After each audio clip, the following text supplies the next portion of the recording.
Keep your radio dial right here. You're locked into the hottest news station on the planet. Hot 702.5 in FM sound. Blazing today's hip-hop, R&B, and pop music. Keeping your radio on fire. Bringing you the hottest, realest, riskiest talk shows live 24/7. Live on hot7025fm.com. It's your main man 360 the Poet from the Morning Wood. And are you looking for the perfect drink? Well, you found it. Mimosa Royale is the perfect combination of California sparkling white wine and natural juice that is both tasty and refreshing. No artificial colors or flavors, no sugar added, and it's gluten-free. As the world's first ready-to-drink mimosa, Mimosa Royale is perfect for any occasion, day or night. You no longer have to drink 12 of those seltzers just to get that perfect buzz. At 8% alcohol, Mimosa Royale is the perfect drink to party with. Offered in a variety of flavors and sizes, you are bound to find a Mimosa Royale that you'll love. We have berry, mango, apple, and orange, with more flavors to come.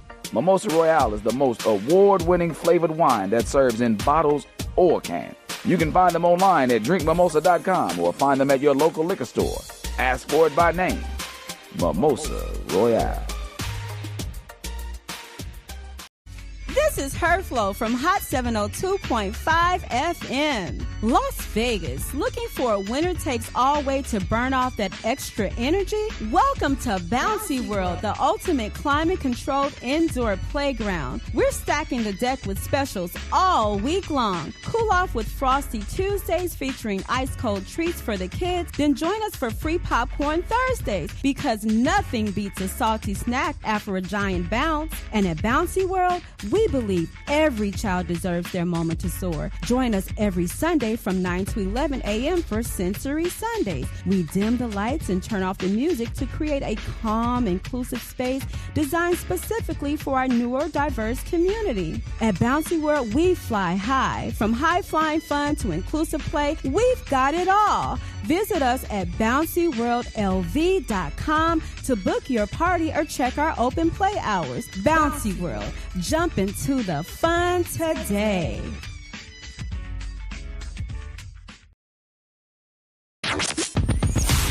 Hi. Hey. What's up?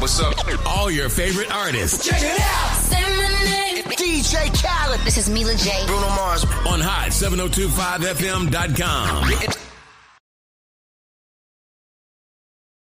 We in the building.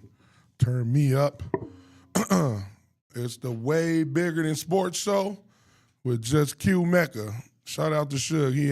He out of town celebrating his mother. She retiring, Mother's Day, a bunch. Shout out to you, Suge. Tell mom salute. It's good when they retire.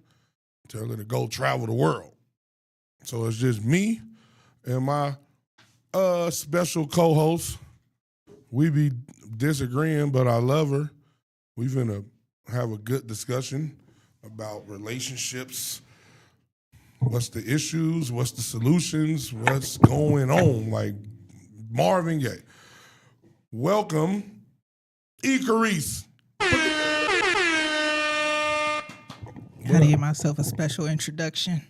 I like your hair. Thank you. You usually be raggedy now. Oh, wow, that's crazy. No, I'm about to take it down so it can be curly. That's what that was the goal? Going. Yeah. I ain't mad at it. I like it. Thank you. I like it. How you been? You know, I've been cool. We've been preparing for our grand opening for Revive Lounge. And sorry, y'all, I'm about to fix my camera. And so we've just been grinding. It's been that. It's been a grind. So you know, shout out to Revive Lounge. Shout out to Black businesses. You know, we will be having our grand opening Friday. We already have like 50 reservations. Like, so y'all busy. Y'all gonna who gonna be working? Who gonna be working? We have some staff. No, we have staff. I mean, our family. Me and Javon will be working, but we have staff as well. So yeah, it'll be quite interesting. It'll be a good time. I'm excited we'll have a ribbon cutting. So are you coming? What time? Our ribbon cutting is gonna be like 4:45 p.m. I might make it. Yeah. I might make it. And then we'll do a toast and a toast with tea. And then after that we taking everybody's money. Just like that. Look, they came to get your money.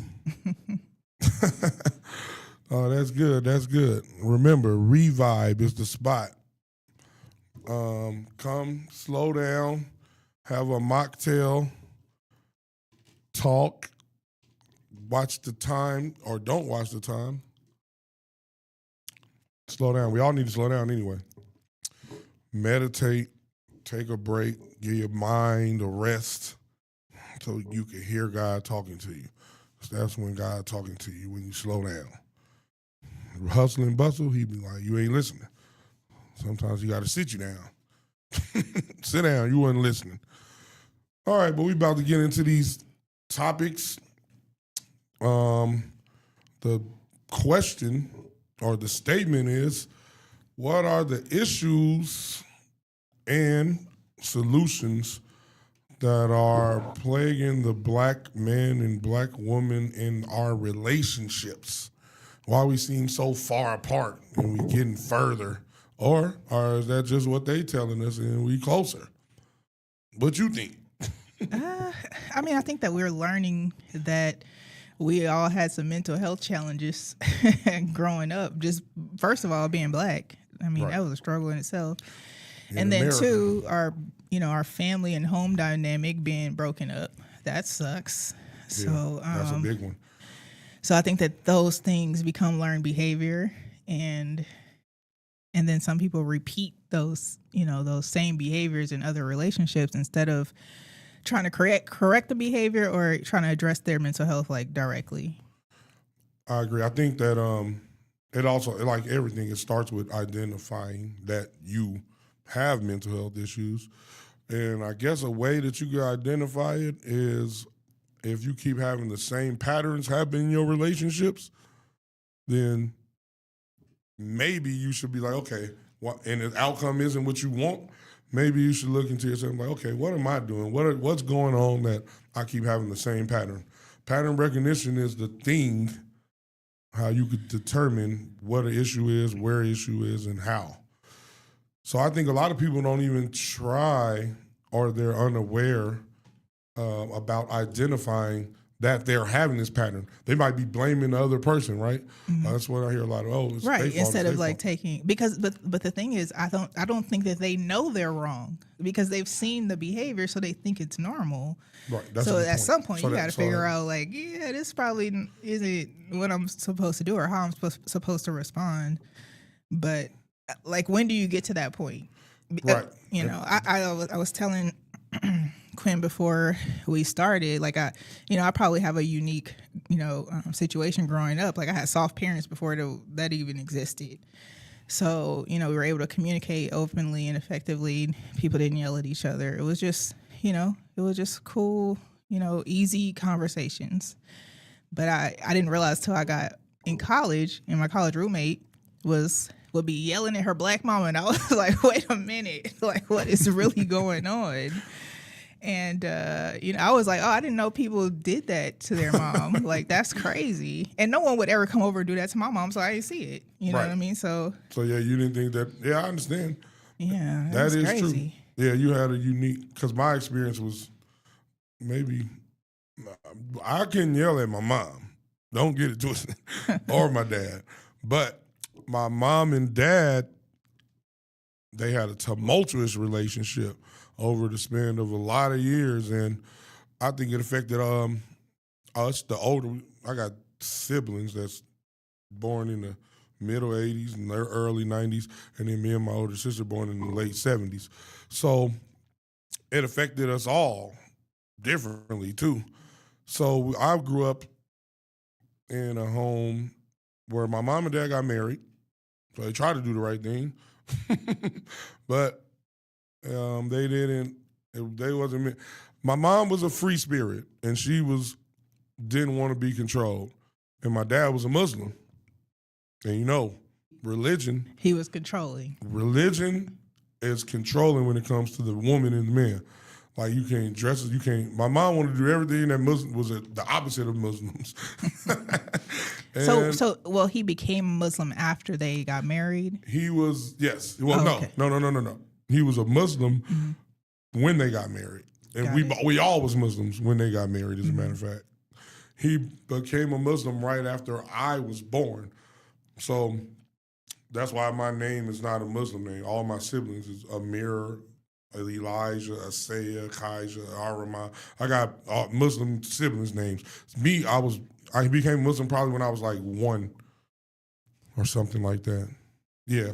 So you were pushed to become a Muslim when you were 1 because you can't really make that decision. Exactly. Well, I'm 1 years old. I ain't gonna say. And I'm saying that, and I'm kind of saying that because based off of our conversation, that's what a lot of things were pushed on us as kids, and then that's how we thought it was supposed to be. Exactly. A lot of people, if you ask them why they are what they are or why their religion is what it is, they'll tell you because my mom was that or my grandma was that. So yeah, that's a thing that goes on. And I think that's just part of any children. Like even me being a Christian, I was born into a Christian family, so I went to a Christian church, a Baptist, Southern Baptist. Okay, but that was just what we did, until I got older and I thought to myself, the math ain't mathing. Right, and I had the same journey. And my grandma, my father's mom, rest in peace, she was a Christian too. A Zion Methodist. She went to Zion Methodist. That's the church in our neighborhood where I'm from, y'all. That's where most of us went to school. Yeah, and I went to school. But Quinn ain't from our neighborhood. He from the rich part of Valley View. No. I'm from the part of Valley View where the most drive-bys occurred. The first part over there it used to be 7-Eleven, then it was Stop and Shop, then it was A&K, then it was Sonny's, then it was a lot of things over there. But I'm from over there by that side. But I did go to school with Miss Scott. Shout out to Miss Scott. I be seeing Miss Scott. We all had Miss Scott, all my siblings. Mm-hmm. That was our teacher's name, Miss Scott. I've been trying to think of her name. Mm-hmm. Yeah, that was her name, Miss Scott.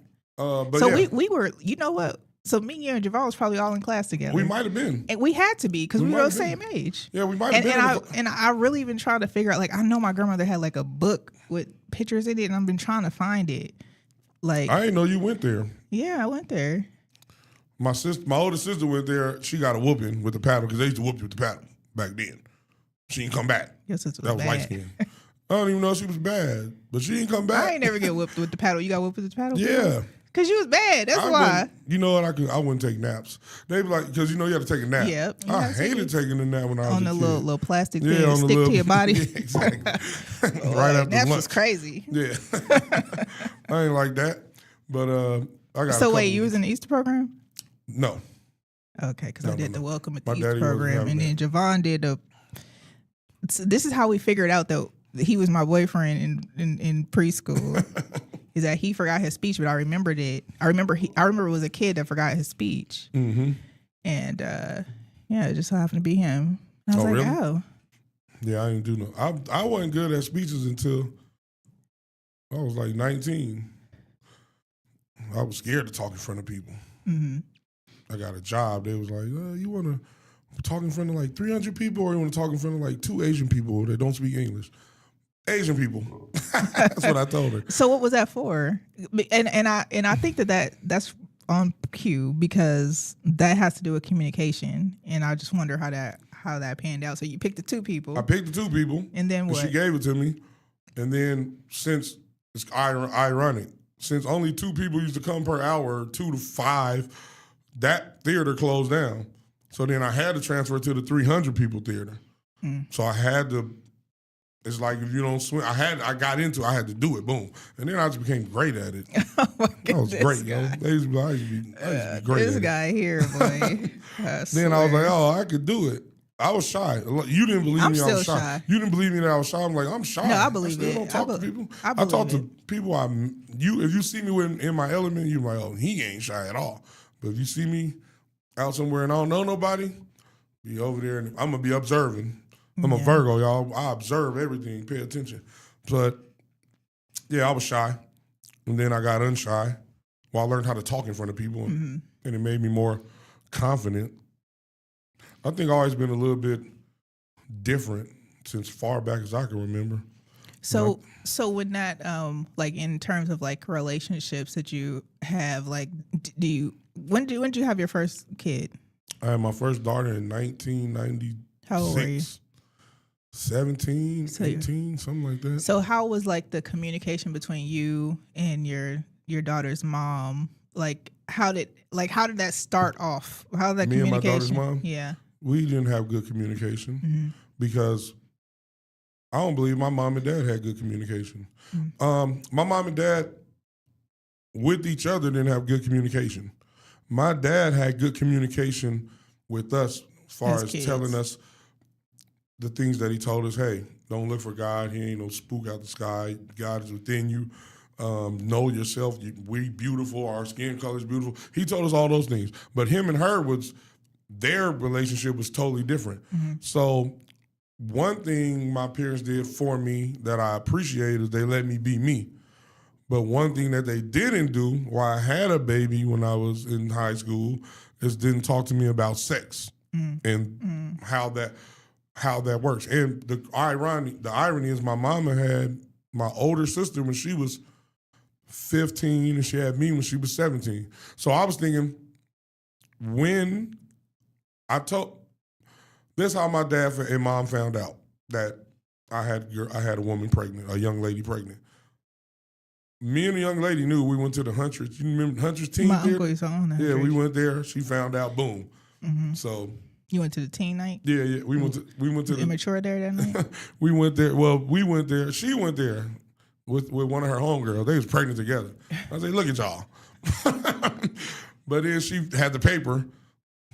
She left it on her bed when she went to school. Her mom saw it. I think she about did. her being I pregnant. think that was her way of telling her mom the without paper. telling her. I'm sorry, I just want to clarify. The paper that said she was pregnant. Okay, got it. She had it hidden, and then one day she just left it on her bed. She forgot. That's what she said. I think that was her way of telling her mom because she was scared. That's what I think. Okay. Her mom found out. Boom. Called my dad. I remember it was nighttime, like 7 p.m.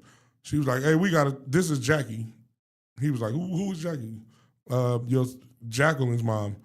He's like, "Quinn, yeah, we got to talk." He was like, "Okay, talk." She's like, "No, I got to see you face to face." He was like, "All right." Then he came in the room. I was listening to Tupac. Shout out to Tupac. He was like, "Quinn, Jackie's mom just called me. She said she needed to talk. You ain't get that girl pregnant, did you?" That's how he said it. And I was like, "Shit, he already know." Yeah. I ain't lying about it. I said, "Yeah." And then he was cool. My pa's always been cool, handle things my mom was at work, but he called her, and she didn't handle it cool. She was like, "I'm 34. She was young. "I'm only 34. I don't want to." She was yelling, cussing.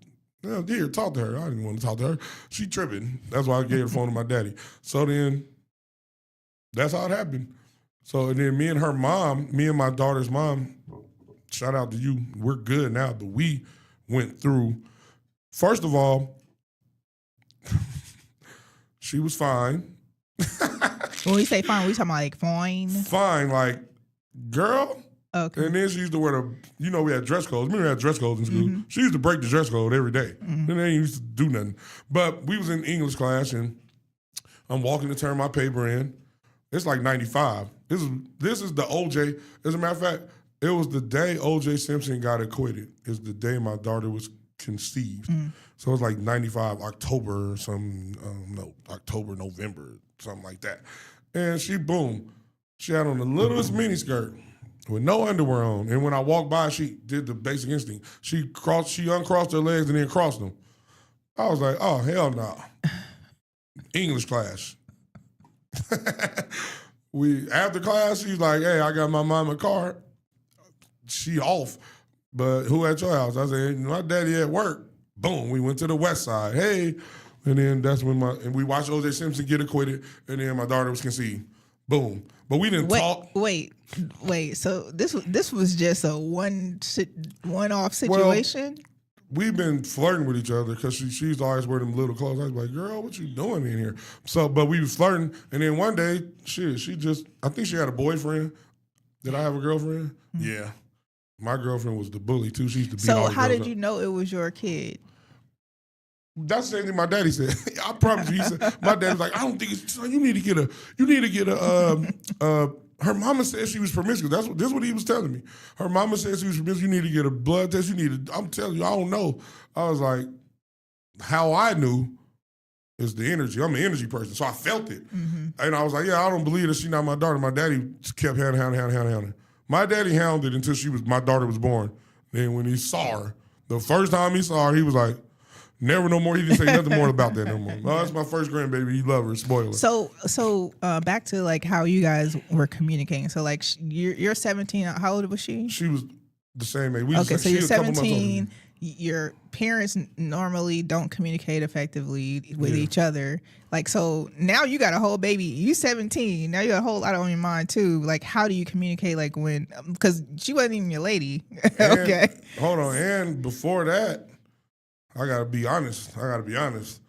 Boom. When she found out she was pregnant, I was like, oh, you need to get an abortion. We ain't ready for no baby. That's what I said. And then her response was,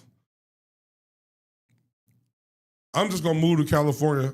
I'm just going to go to California and raise her with my auntie. That's what she said. And I was like, what you talking about? She's like, I'm just going to move to California. You don't have to do nothing. Then I was raised by my daddy, a man who's always said, a man is a man not because of how many women he got or how many kids. It's about how he takes care of his responsibilities. That's what he always told me. So when she said she's going to move to California and raise my daughter, I was like, hold on, no, we ain't doing that. We can have her here and raise her. So that's what happened. So then me and her communication, because her parents, she come from a tumultuous parent. Her mom and dad were married also, but then they've been divorced and they also remarried. They both. So me and her didn't have good communication with each other from the start. And we wasn't really together. So we had a baby off of O.J. Simpson acquittal one day, it was daytime, and then we had to figure it out, young people. So how did you do that? Like, how did you figure, okay, because initially you weren't communicating well together. Yeah, we didn't communicate because it was it's like at what point did it click and say, okay, I need to do this differently, or I need to hear her differently, or it took for me, it took,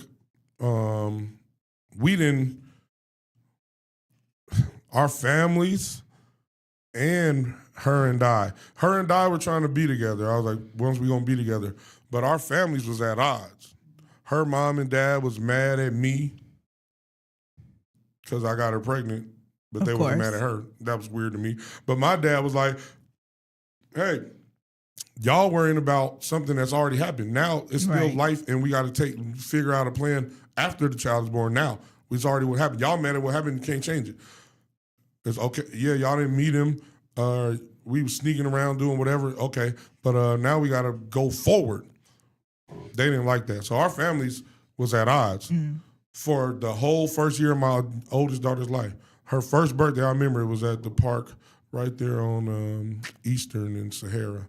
Forgot the name of that park. Winchester? I don't know what the name of the park is, but right there, we had our first birthday party. I got pictures from it, and that's when our families came together and got understanding and became cool. My mom became cool with her mom, her dad, and my dad gained respect for each other and those things. So we had a great first year birthday party for my daughter.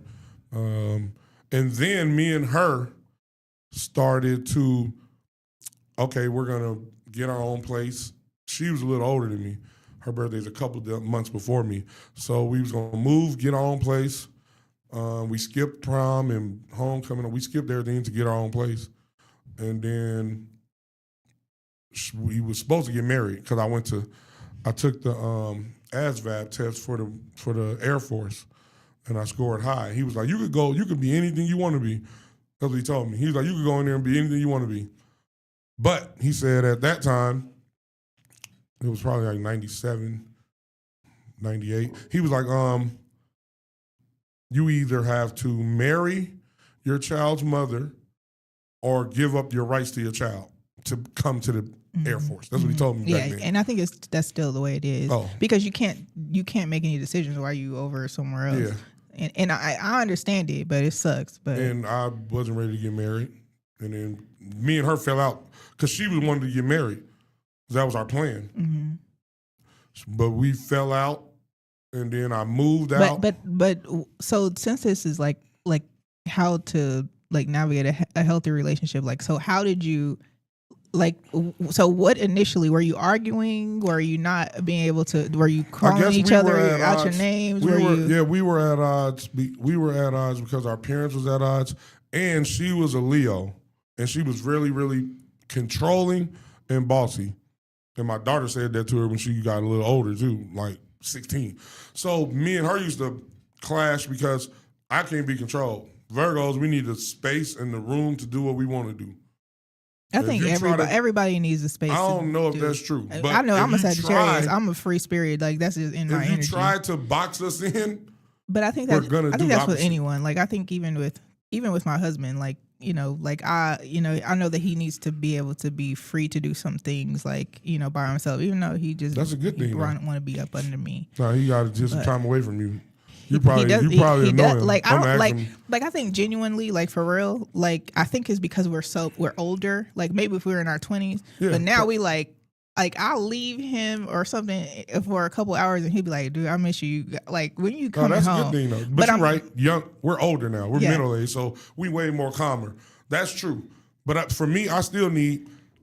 See, I'm not a clingy person. And clingy people.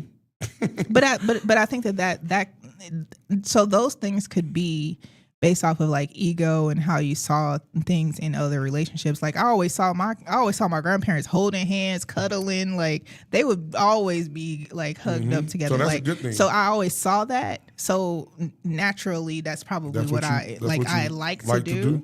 And so it, for me, and it's a reset for me too. Like, so if I had a long day, like, if I go and lay on his chest or something, it's a reset. Yeah. So that's a good thing. And but I'm saying think like people need to do that. But I mean, we're older, so that I don't know what that would have been like when you was 20 and he was 20 or 19. Yeah, I probably may have still wanted that, but he might have not understood what that looked like. Yeah, that's true. Or he might have, I know your husband for a long time, right? I can remember him. He's always been cool, calm demeanor. I remember we used to have conversations, and we used to play basketball. He was good at basketball too. Barely. But better than me though.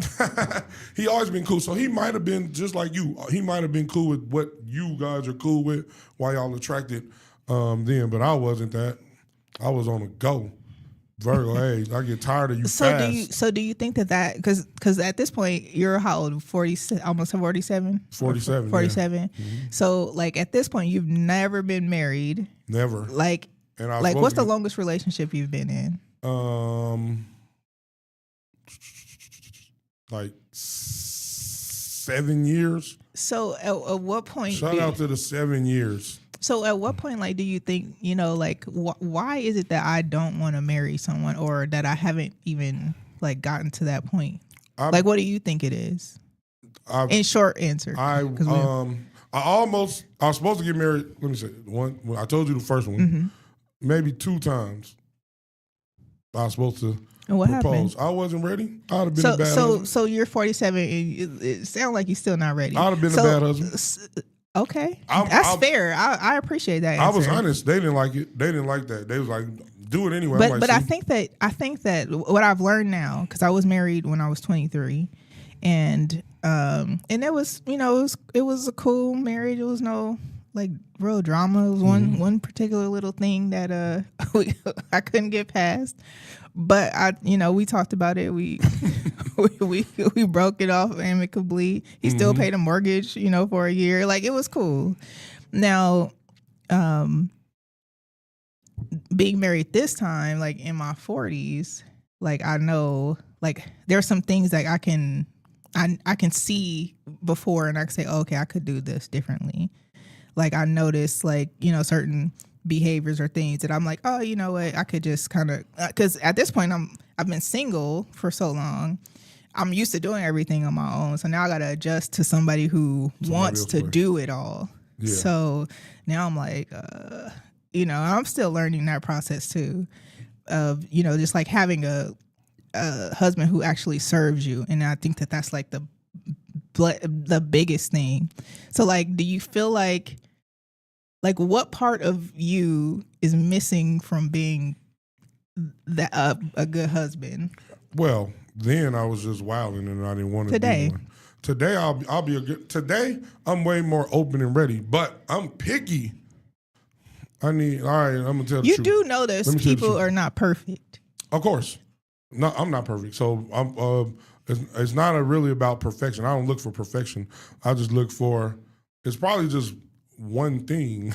What is it? It ain't the thing that you and your first husband broke up with.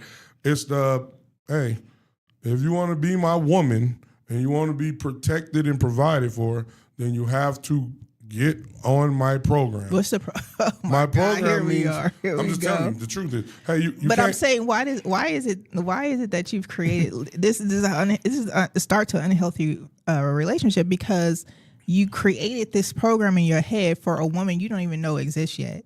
And that's the problem is that like I didn't know that I was gonna get swept off my feet. You know what I mean? First day, so the plan that I might have had in my head is out the window because I don't even now. This person is completely different than in my head what I thought it should be. So like you've created a plan for someone that you don't even know exists. No, it's yet. a program. And it ain't a plan. Program. You didn't even ask what the program was. I did. I said I want to hear the program. The program is, like I said, if you want to be protected and provided for, you have to take my counseling and guidance. It's just like the bodyguard. A bodyguard cannot protect a person that don't listen to them. Like if I tell you, hey, don't go into that crowd that way. We're gonna do it a different way, and you're like, I'm gonna go. Now I'm supposed to protect you. Saw Whitney Houston bodyguard. Like you got. So I'm not trying to control you. It's not do everything I say. So maybe it's the verbiage.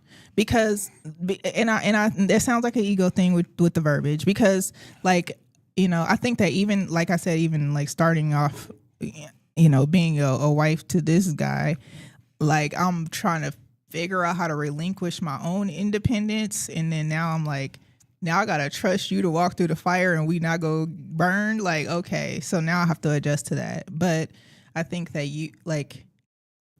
I think this verbiage because I can trust that he's going to make a good decision for us now. Mm-hmm. Like, but he's not, I'm not going to say he wouldn't say the program because he is smart. He is smart ass and he would say. Because it's true. But you try to. But no, I'm saying for you. Walk around in eggshells. No, you no. got with my man's program and it's good. No, it's not his program. You can see. But what I'm saying is that maybe for you it is the verbiage. Maybe it's the verbiage that it's a natural like relinquishing of like certain things. Like I naturally let go and let him be. Naturally, you just say you struggle with it. And no. I said initially because I was single for so long. And that's. I'm like, but now it's like right. So, but it took an adjustment period. We'll say, of course, and that's what I mean. And I'm not, and I don't just tell them, give them my program. It's the way I say it. It's more defined. No. After I talked to you about it, after I already told you what it is and why, because I'm one of the people that told my daughter, don't ever if you don't understand something, ask why until you can understand it and make sense in your brain. So one thing I didn't like what my parents did was do this. Why? Because I said so, I'm your mama, I'm your daddy. That's why. I'm like, no, give me the reason why I need to do it so I can do it on my own because I know it's the right thing to do rather than just because you're my mama. Right. That's what I'm on. Mm-hmm. So, yeah, I agree with that. So I'm not on. But I think, but sometimes too, I think that also too, one thing that maybe my husband had to adjust with is like the way that I communicate. Like I'm going to ask why. I'm going to say, I'm going to say like, well, when you did this, it made me feel this way. So I'm going to be like expressive, and I'll expect for you to figure out how you gonna answer to me softly. So I think it kind of goes both ways. Like, yeah, it's give and take for sure. It's give and take. But are you a soft deliverer? I wasn't. In the past, I was told I was too harsh. Okay. I didn't listen to that, and then one day I was like, like 5 or 6 women told me that, right? So I was like, let me think about it, and maybe I am. I get it from my mama. But then I started trying to be more considerate. I'm going to be honest and straightforward. That's who I am. That's the cloth I'm cut from. So I try to be more considerate of the person's feelings and how I say things. Mm-hmm. And then too, naturally, you have a very deep and aggressive voice naturally. Yeah, right? true. And so that's like one thing already. That's true, because my youngest daughter, I remember she just kept losing her tablet and chargers. And I was frustrated with her, and I said, hey, you need to go find your charger. Because I'm not going to keep buying them. And then she start crying. And my mom and sister's like, what are you yelling? She's like, you're yelling at me. I was like, I didn't even yell to me. But it was much, you know how it is. Yeah, and I think that women, like, we're like that. Like, y'all I don't, are. like, That's if, like, facts. if my husband yelled at me, I would be stunned. And you're going to cry, Yep. try to tell I'm us gonna on the show. cry We're going to be like, he might have deserved it. You ain't cooked real. You gave him some fake. He found out that food was fake. He's supposed to yell at you. But seriously, like, if I, like, so I don't think that he would ever do it because he knows that I cry. And if I cry, he would be like, yeah, crying is y'all secret weapon because we it's don't not want to even see y'all cry. we can't control it. It just be That sounds happening. good. I think y'all control y'all cries. Nah. But men don't want to see the women that they care about cry. Right. Their mom, their sister, their girl, their daughter, whoever. That's a fact.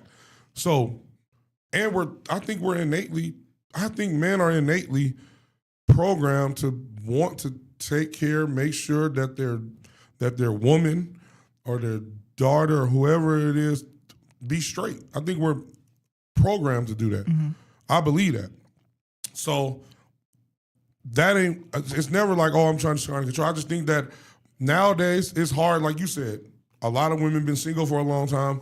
They listening to Meg Thee Stallion and Cardi B, even though they had husbands or boyfriends, whatever. Listening to them talk about hot girl summers and don't listen and I ain't got no nigga, ain't no nigga, ain't got me, all that stuff. Well, they're talking about being single. That I know, was but when. Yeah, Cardi B had a husband when she was talking all that. No, she wasn't talking about being single. She's talking about all the other stuff. Like what? All the aggressiveness and like we outside. And I'm like, I think a lot of women. Because she was outside when she made that music because she broke up with him because he was cheating at the house in their studio. She just broke up. They had broken up before. The last album, but they broke married up. still. You say broke up like they he didn't know they was married. He didn't know they was married. They was married. No, she filed for divorce. And she took him back. I know, but she took him back three times before that. After she filed for divorce, so she probably thought she was ready to throw in the towel, and then she was like, "Dude, this dude that got me pregnant again." But anyway, we can't blame it on Megan. Megan was single; she outside. I'm not blaming nobody. I'm saying you're saying they're listening to that. It's not it. That's created in this era is not conducive to getting on. It's a process. Put it this way: it's a process for women who've been single for a long time, listening to Meg Thee Stallion, outside doing what they want to do to transition, dial that back and transition. Yeah, and be like, okay, I got men. a man. So I know, but I don't know what that means. See, we can't compare men and women because it's not the same. Oh my God, men and women aren't the same. This is how unhealthy relationships get created. That's what we're talking about. Women and men aren't the same. We don't require the same things from each other. So it's not. We can't compare struggles like that. What do you mean we don't? Like what specifically? Well, like I said, if we don't, a man doesn't require me to be a provider or protector. You're saying, or no, because I don't agree with that. I think we got to protect each other. But the way a woman protects a man is the way a man protects a woman. But he adds one more thing, which is physically. A woman could protect her man by if we out. Say I went to the bathroom and the dude try to holler at you. And you say, no, thank you, I'm married. Versus, bitch ass nigga, didn't you see I had a husband? Why you trying to come?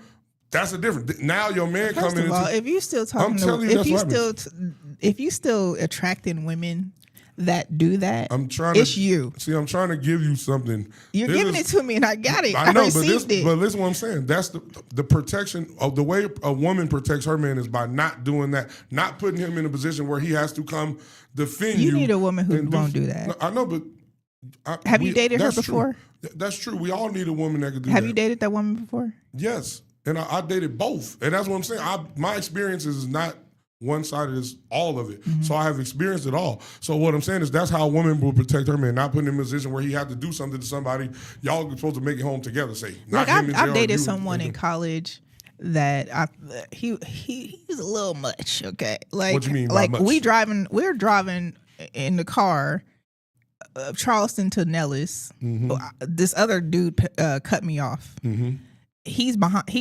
We're following each other. Okay, so y'all in two different cars. You're right. Mm-hmm. He pulls up goes to the window. Start wilding, pop the trunk. I'm like, bro, what? He was doing a lot. Too much. That's a lot. That's too much. Like he ain't putting neither one of y'all in a good position. No, thank you. So I agree with you. So that's why I say men have to protect women in that same way too. Hey, if sometimes a man might be disrespectful to you, or you might assume it as a man. You with your woman somewhere, a man disrespectful.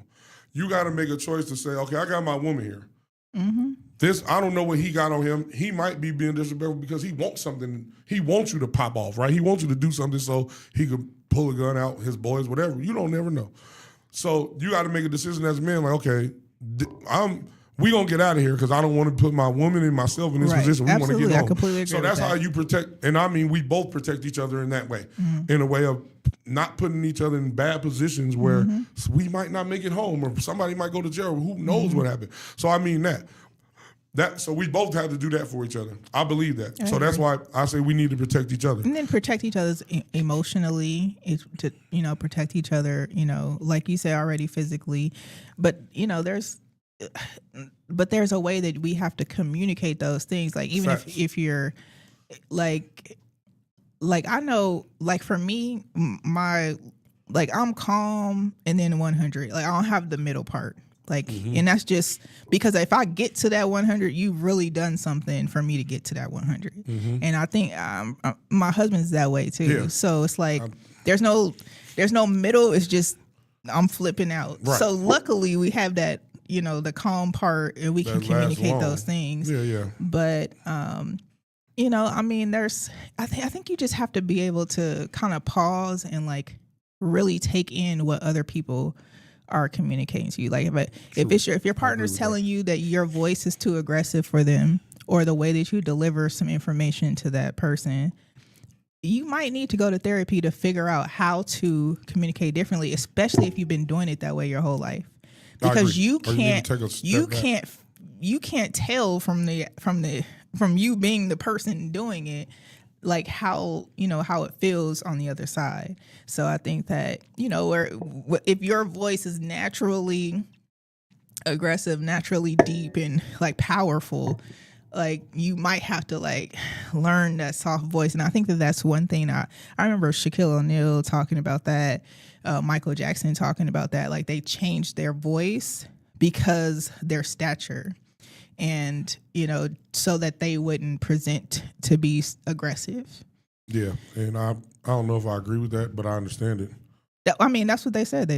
That's what I know they did what they did, but I'll be like, hey. But I can't see that. Like if Shaq was like loud, rowdy, whatever, he already big. And Michael Jackson was already tall. You know what I mean? So he already had that.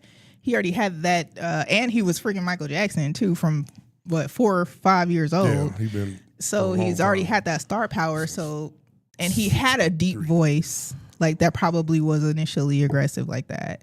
Yeah. And so he probably had to. So did Prince. Yeah. But he was little. Prince was little. Come on, with his butt cheeks out and everything. Shout out to Prince.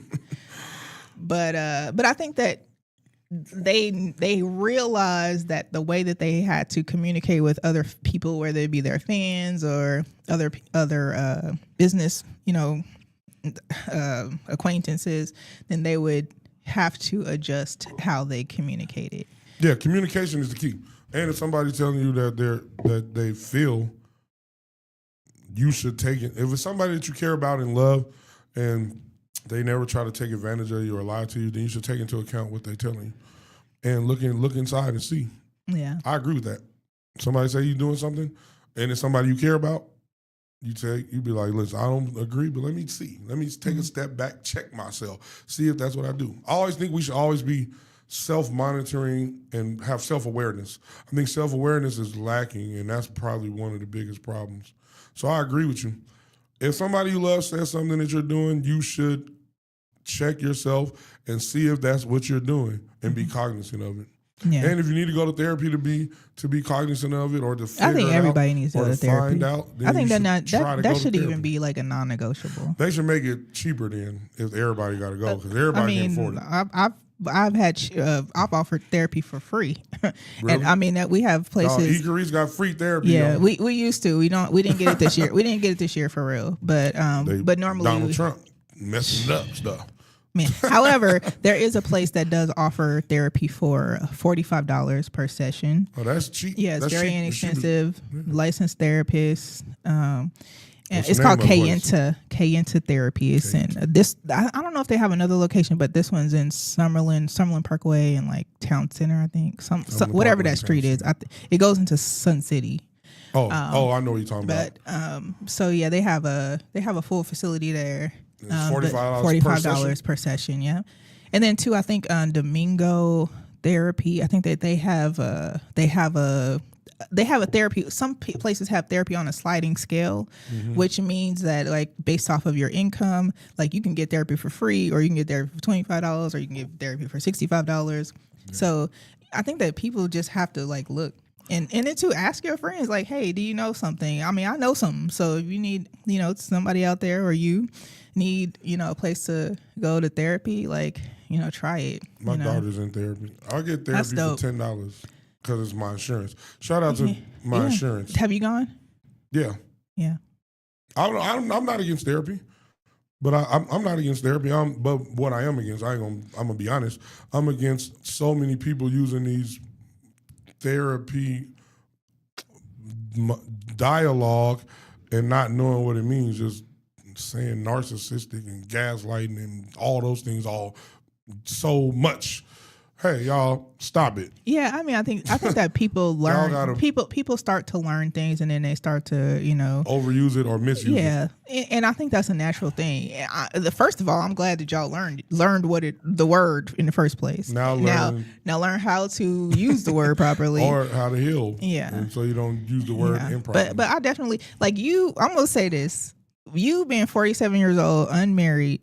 You're a sweet guy. I've been even though you a butthole. I'm half gentleman, half a-hole. That's what I am. Okay, well, you need to go to therapy to reduce it down to 25%. You need to be 75% gentleman, 25% butthole. That's a good balance. I'm gonna say 60-40. I'm telling you, nope. No, it's 75-25. 60-40. So I think that there are ways that you can navigate relationships. And two, like if you've had experiences where your parents, didn't communicate well, they yelled at each other, or you saw them do that, like you should know how you felt when you saw that. And definitely, that's why I didn't yell at my daughters. I don't never yell at my daughters. But I'll tell you, but we're talking about. I do have put it this way. That's why I knew I was never going to be a good teacher. Because if I explain something to you, I'm going to actually do you understand. And if you say yes, and then you do it again and again, then I get frustrated. And then my voice raises. So that's a fact. So I mean, I don't like saying the same thing over and over. Yeah, but I think that you say it one time, right? And the person thinks that they got it. And then it happens again, but it's like a slight difference in what the first time was, and then you try to explain it again, and then you get frustrated or upset. Like, that happens. Yeah, but I think that you need to learn. I understand. Yeah, but I think that like how much grace can you give someone who doesn't know how to communicate effectively? Exactly, but now they have to go with themselves to learn how to. I agree. I can't teach them that because I'm not a therapist. Even though you could have the patience and grace. I was in college for psychology because I was wondering. But I give grace. I give more grace than anybody. I'm the most grace-giving person. If I build a friendship, there's no friendship that has ever ended with me because of me. And most of them don't end because I'm authentic with my friendship. So I mess with you. I'm gonna be down there for you. We're gonna be there for each other. I'm gonna hold you down and have your back. But I'm also gonna tell you the truth. And I think you should love me for that. I feel like the people who know me, they be like, yo, I love you for the fact that I know where you stand. You never phony. You never say something and then I hear from somebody else that you talk behind my back. So I'm fair, but I'm also, and maybe it's because my mom left. My mom left in like 89, 90. So I was like 12, something like that, 12, 11. She left us all. So you know what? I'm sorry to interrupt you, but that just made me think of the level of like typically moms give you that soft compassionate. They give you the kindness part. Yeah. So part. It sounds like you may have missed that a little bit, and maybe a lot. I don't know. Yeah. Well, I don't know. My sister told me that I'm my mom's favorite. I thought I was the most understanding. See, this goes back to the point. I gave my mom the most grace and understanding because I understand what she went through when she was young. But what I'm saying is that your mom may not have known how to give that to you. I think that you're right. Yeah, because her mom didn't give it to her. And I, you know, like learning that a lot of people like have that, like they didn't hug, they didn't like. I literally would get in the bed with my mom or my grandparents or whomever. I get in the bed with my family and cuddle, like we watching the news or we watching. My mom had issues with her mom. Rest in peace to both of them. But my mom definitely had issues with her mom. So that's that 75% we need you to give. That affected us. We only got like 2 minutes, but that was a good conversation though. But I do think that, you know, like to sum up the conversation about, you know, how to navigate healthy relationships is that first to identify like what you aren't doing properly. I agree. I do recommend therapy for everybody. And look in the mirror first, y'all, and then find the therapy that you can afford and the therapist that you. And it might be an old white lady in real life. I'm trying to tell y'all, black people. Yeah, it don't have to be somebody that look like you or is your same gender.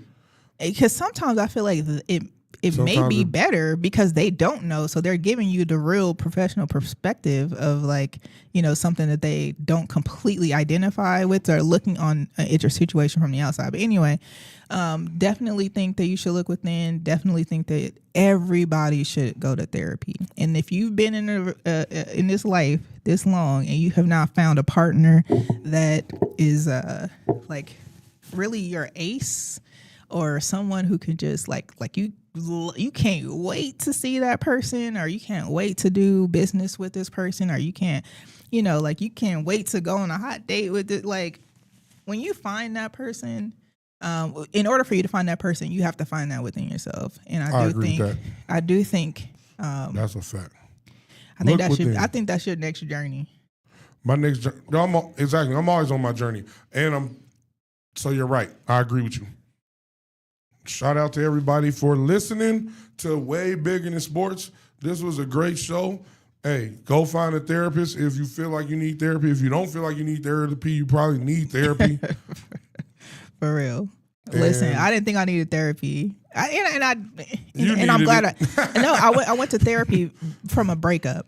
Yeah, you needed it. Yeah, I needed it. I for sure needed it then because somebody was about to get it. Fire sign. Watch out for fire signs, y'all. But I do think that because I'm already a calm person, like I think that, you know, there needed to be a balance. Like I needed to be more aggressive in some certain situations and then take ownership of some things. I agree with that. That's why I'm 50-50. Half asshole, half gentleman. No, you trying to tell me 75-20. That's what we gonna work on for the rest of the year. 75% soft. Y'all. No, soft gentleman. Yin and yang. No, 75% soft gentleman, and then you could be 25% asshole. If you ain't an asshole, they gonna do something. No, they're not. They gonna run over you, take advantage of you. No, they're not. If you and we definitely need to have that conversation about simping, but I think that the slang definition of simp and what the real definition of simp is not really balanced. So we got to define them both on the show. Yeah, we don't have that coming up soon for y'all,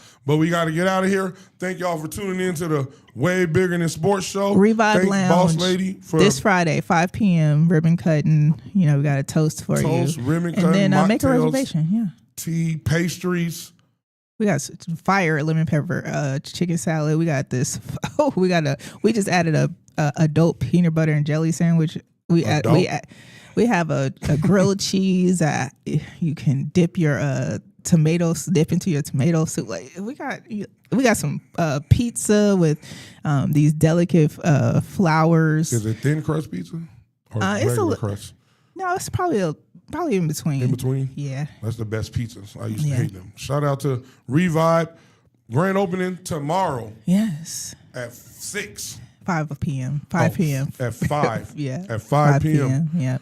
And Quinn gonna be here. Thank y'all for listening to us. Shout out to Suge. We'll see you later. Hopefully you safe travels. All right, we out of here, y'all. Peace. Keep your radio dial right here. You're locked into the hottest news station on the planet. High 702.5 in FM sound. Blazing today's hip-hop, R&B, and pop music. Keeping your radio on fire. Bringing you the hottest, realest, riskiest talk shows live 24/7 on high702.5fm.com.